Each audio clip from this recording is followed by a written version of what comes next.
The project to remove 100 years of mine waste from the ground in Butte started this summer, and the contamination was far worse than estimated. MTN's John Amy updates us as the cleanup process currently going on at the Parrot tailings site.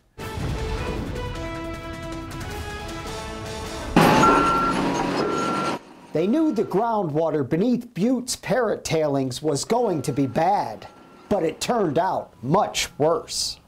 The highly contaminated groundwater is much more extensive than we had originally anticipated, and the soils below the tailings are also more extensively contaminated.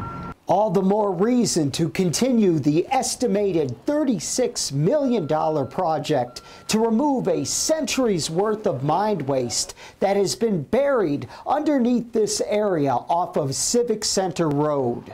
It's a project being paid for through the Superfund settlement with the Atlantic Richfield Company when it was determined the tailings were contaminating Butte's groundwater.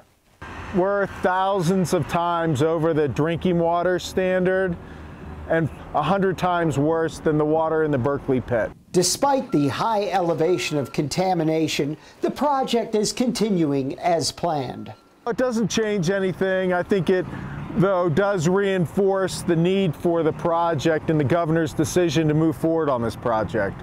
This specially designed pipe is transferring 100 gallons per minute of this highly contaminated groundwater from the work site all the way back there to Montana Resources, where it will be processed.